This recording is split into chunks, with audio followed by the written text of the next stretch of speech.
El término griego koinonia incluye una serie de sentidos.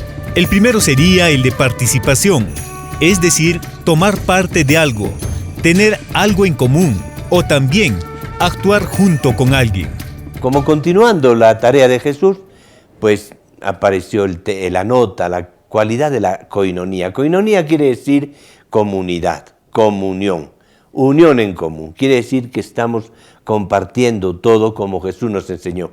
Y así comenzó la iglesia, por tanto, con la koinonia que vamos a retomar como un tema en nuestra vida de la iglesia de la Arquidiócesis del Cusco, tiene una historia larga, viene desde siempre, tiene muchísimos años, tiene toda la riqueza de una historia que se ha ido llevando con el esfuerzo, el compromiso, la dedicación de cantidad y cantidad de personas. En el Nuevo Testamento, sobre todo en los textos de San Pablo, se añade además un sentido místico, divino, pues nos hace entender que el hombre está llamado a participar de la vida divina, de la gracia de Dios, al tener una comunión con Cristo. En este sentido, entonces, koinonia indica la comunión con Dios y también la comunión entre los cristianos. Esa es la suerte que tenemos de poder nosotros hoy día volver a preguntarnos qué significa ser una iglesia en comunión, qué significa vivir la koinonia en el Cusco, uniéndonos cada vez más, ayudándonos cada vez más, sirviéndonos cada vez más, haciendo este gesto de mostrar a todo el mundo que en el Cusco se vive unido, se vive en koinonia, gracias a Dios, en donde somos una iglesia que nos queremos manifestar como un evangelio, un anuncio del evangelio para todo el mundo. La constitución de la iglesia desde el mismo Dios tiene un sentido de koinonia, de comunión. El misterio de la Santísima Trinidad nos muestra este hecho con toda claridad. Dios, que es uno solo y existe desde siempre, tiene tres personas distintas: el Padre que nos crea, el Hijo que nos libera del pecado y el Espíritu Santo que nos fortalece y vivifica.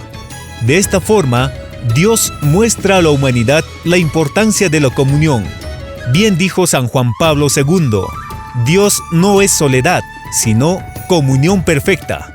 Del Dios comunión surge la vocación de toda la humanidad a formar una sola gran familia, en la que las diferentes razas y culturas se encuentran y se enriquecen recíprocamente.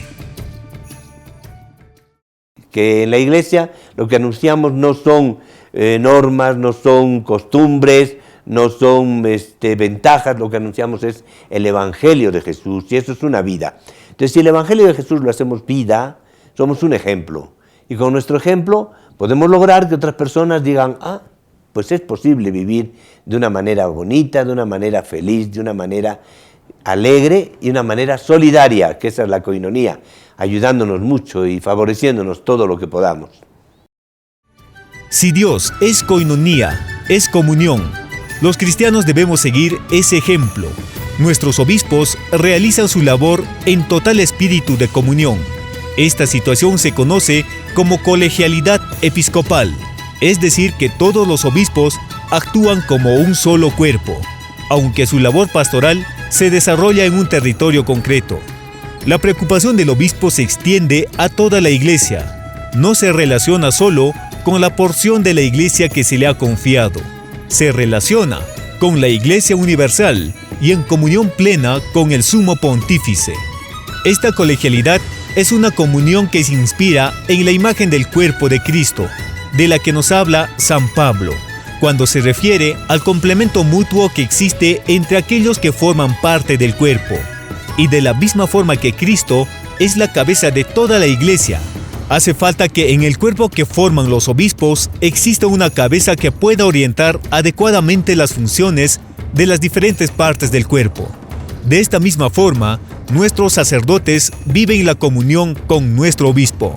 Luego, estamos los cristianos y cristianas, a quienes por el sacramento del bautismo nos unimos a Dios y a su iglesia, es decir, a nuestros obispos, sacerdotes y a todos nuestros hermanos y hermanas que la conforman.